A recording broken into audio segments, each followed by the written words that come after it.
Good day, you're watching Behind the Wheel, and my name is Fahad. And today we are here to bring you another exciting episode of a car SUV review. And today we've got is a Mitsubishi Outlander all-wheel drive 7-seater LS model. Mitsubishi Outlander comes in two different configurations. One is 5-seater, other is 7.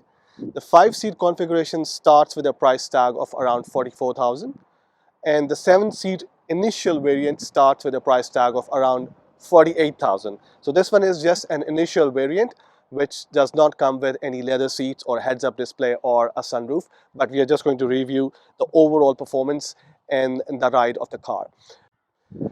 Okay, Mitsubishi Outlander 7-seater all-wheel drive. This comes with a power of 135 kilowatts with a 244 Newton meter torque. I know you like it. I know. Yeah, it looks good. Yeah, but you'll get a ride later. Let me finish it first.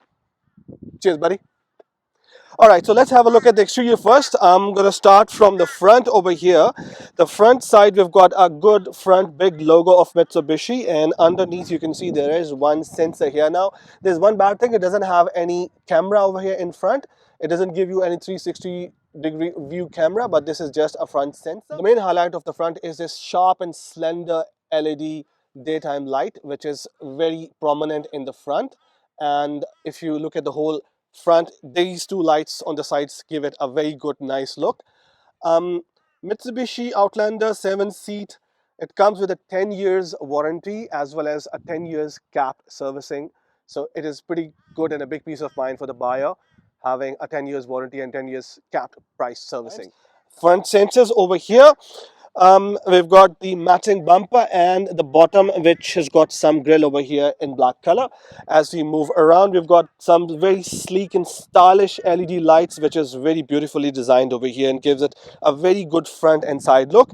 As we come to the sides, we can see there is an 18-inch alloy wheel, which is a standard. The higher variants, they come with 20-inch wheels, but these ones, which is the starting variant of 7-seater, comes with an 18-inch alloy wheel. Moving around, we've got the mirrors and an LED indicator over here. We've got matching door handles. As we move towards the back, we've got the shark fin antenna on top, a rear red light over here, nice design Outlander badge over here, and we've got these parking sensors at the back side as well. And of course, this comes with a rear camera and a wiper over here. Now, overall, very standard Outlander design. Um, on this side, they've got this fuel cap, which can just directly open without the need of any other press button. Now, this one is a capless filling insulation over here. The assembly does not require any cap to be tightened up, which is slightly different from the other models. So this is the key, pretty much standard, one lock or unlock button. That's it. There's nothing else on this key, and pretty standard. Okay, let's have a look at the boot. Now the boot opens with the touch of a button. It's very easy and handy to open it. Over here, there is very limited space. As you see, it's a 7-seater, and with the third row opened, this is a very limited boot space, which can only be useful for a couple of school bags or a couple of grocery bags. These are foldables, and you can pull these strap and fold these two seats. Unfortunately, having the second row not folded, you cannot fold them up till the bottom. So this is still a limited space. And to fold them fully, I need to first go in front and fold those second row seats. Doing that will help me to put them to the bottom, and this whole entire space will be giving me around 464 liters of storage. Not a very good design, and it's easy to pull them back. Just these two straps, pull them back, they come in place, usable seats. The most annoying thing about this design that I've seen, and this is not just this variant, all the variants up to the highest one, which is costing around 60 grand, this headrest is pretty annoying. When you are sitting on the driving seat and looking back through your rear mirror, this area is very limited to give you a rear view just because of these two very high headrests. I don't know what was the need of having such a high headrest. It's pretty annoying. Like while I was driving, it was pretty annoying to me, and I think they should redefine this thing. They can cut it into half, and like this second row seat or the front row seat is having, you don't need to have such a big headrest, and you're just blocking the view from behind. So that's something I didn't like about the design. I can fold the other front row seats to show you how it looks like. So it's easy. Pull the lever, bring it forward, and we can do the similar thing for the armrest. And I have to go from that side probably to make sure the other seat is open. Let's do it from this side. Now you can fold these two seats very easily, and that's what I'm going to do now. Pull the strap, put them to bed, pull the strap, put them to bed, and now the issue is you can't bring those two seats back either. So in terms of design, I think it's a bit annoying. These two headrests are pretty annoying, as well as they're blocking the overall usage of the storage over here. But anyways, when the second row and the third row are both folded together, we get around 1460 liters of overall space, which is heaps for a large size SUV. So okie dokie, we've got here 4 window control buttons. We've got the side mirror controls, and we've got central locking and unlocking function, as well as we've got the child lock for the windows. We've got one major speaker over here in the door, and some nice piano finish around the unlock manual unlock function. But that one on the edges to unlock the door manually, it seems like 1989 Toyota Corolla or something. But anyways, that's how it is. Let's have a look at the rest of the interior. We've got a very nice leather finish steering wheel with all the major controls for the volume, for your music, as well as the menu, and your Bluetooth phone controls, as well as controlling the Google and Siri with the voice commands. So pretty much standard. You've got your the adaptive cruise control over here, as well as the settings functions and the main horn and a good big logo in the center. When we look at the front, we've got a manual instrument cluster over here, one for the speed dial, which is on the right side, and the RPM on the left side. So this is pretty much manual. I'll turn it on. Let's start it and get the screen display come up. So here we are. We've got all the major details over here. We get to see the warnings for the seat belts. We get to see the mode, which is currently parking. We get to see the number of kilometers or the range, and then of course there is odometer reading at the bottom. It also displays the main digit for the speed when it's driven. So pretty much standard. Over here we can see there is a 9-inch infotainment screen, which for such a large SUV is not enough, I guess, because this comes out to be a 7-seater large SUV. It should have at least something like a 10 or a 12-inch infotainment screen over here. But anyways, this is how it is. 9-inch screen with some of these fixed buttons at the bottom for camera, for dialing, for menu audio, and these two dials, which are pretty much like old-fashioned manual stuff. At the bottom, we've got the air con controls, we've got the fan controls. This area has got two USB ports. One is USB-C, other one is the USB old one, or USB 2. At the bottom, this pad is actually meant for charging, but in this variant, which is just a starting variant of the 7-seater, it doesn't give you any charging function. But in the high variants, this pad can be used for wireless charging, as well as there is a wireless Apple CarPlay. Over here, there is the main lever with a parking, neutral, and reverse function on it, and this is the main dial to choose your terrain and your driving mode, which could be the eco, normal, or you can have your snowy or different terrain settings over here, which can be selected by rotating the dial clockwise or anti-clockwise. Then over here we've got two cup holders, and we've got the console, central console over here. Down, we've got the main lever here with the parking, reverse, and neutral function over here, and we've got manual and auto drive with the same lever. We can just move it upwards or downwards to put into different modes: drive, reverse, and it can be driven as manually as well as in auto mode. Over here we've got the main parking brake, which we can pull upwards to hold the brake and pull downwards to disengage the brake.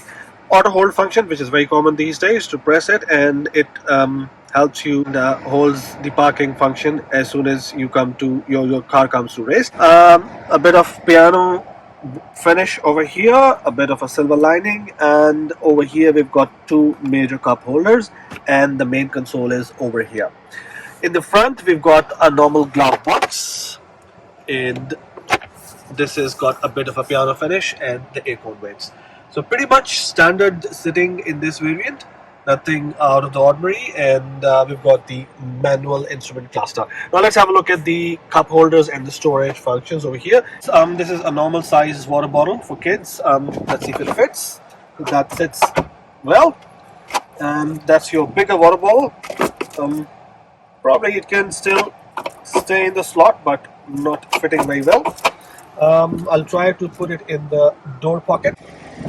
Okay, let's see if this fits in the door pocket. Yep, it does. So quite ample storage. We've got two of these pockets in each of the door and two main cup holders for holding a coffee cup or a water bottle like that. So that seems pretty good.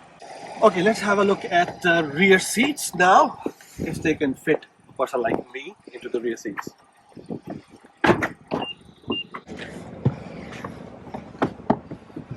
Okay, so rear seats, they are pretty high, but still we've got a little bit of headroom on top. I'm 5'11", and heaps of legroom further. I can stretch my legs very well. Now, one good thing about this rear seat is this is the second row, and I can just pull it forward or move it backwards, as well as I can also recline the seats while going on a long highway. So this is pretty nice and comfy over here. You can have more headroom. You can relax, stretching your legs further. Also, we've got two acorn vents over here for the rear seat and some back pockets, which are good, nice to hold your iPads or your laptops or your files. Nice and comfy, good view, and a handle to hold on to. Alright, it's time now to go for a drive. Let's test this thing.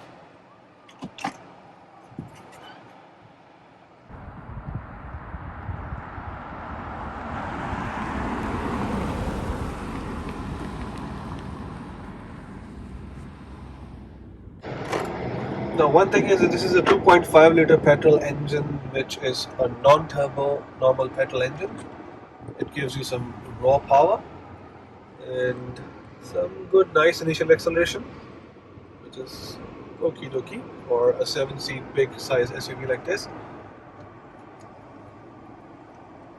And to remind you that this is just a normal mode, I'll still go for a sports mode in some time, and we'll try to see how does that react to your foot. Normal mode seems alright. That's pretty okie dokie.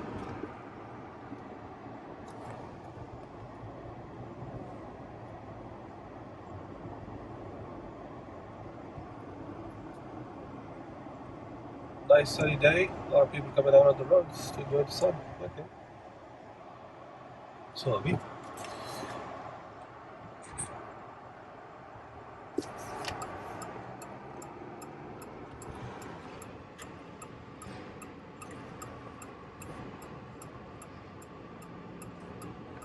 As you start driving, the initial feel is pretty good. It's very comfy, nice, smooth ride. And the acceleration is just okie dokie because we're just going in the normal mode. In a minute, we'll probably put it to the sports mode and see how does it go, because I'll be driving on a 70 or 80 kilometer speed limit. So let's see how it behaves in the sports mode. Okay, now let's put it to sports mode. Here we are. Now this is, of course, more responsive to my foot. A lot better, of course, in terms of acceleration, in terms of handling and maneuvering. It's pretty much the same as the normal mode. The ride is comfy overall.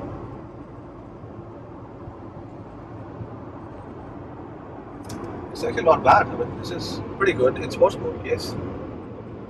But the only drawback, of course, is that you'll be spending more on your fuel when you go or run the car most of the time in the sports mode.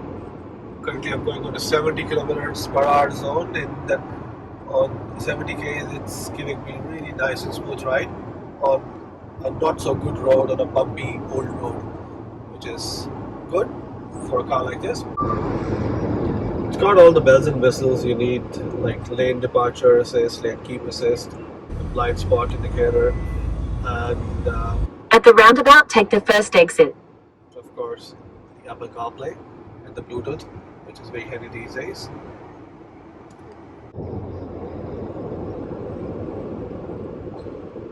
It also has the roadside recognition, and it recognizes the speed limits. As soon as you cross the speed limits, the limit starts flashing, telling you that you have gone above the limit, which is good. Sometimes you forget what the sort of limit do we have, whether it's 60 or 70, and that sort of confusion. Of course, it will not be 100% accurate, but as long as it is there, it flashes the sign telling you that you're going above the speed limit, which is good. At the roundabout, take the second exit onto Goodner Road.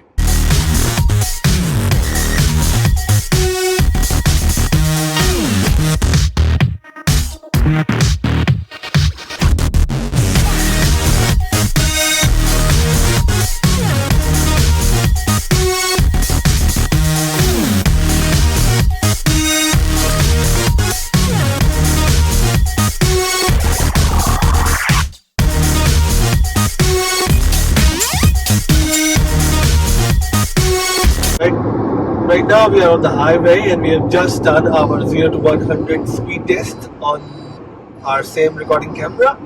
As I can show you now, even in this mode, normal mode, we go from 0 to 100. Which is not very impressive. But yeah, that's how it is.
Mitsubishi Outlander 7-seater is a good economical option in the Australian market with its price tag, fuel economy, and heaps of storage that it offers for the whole family.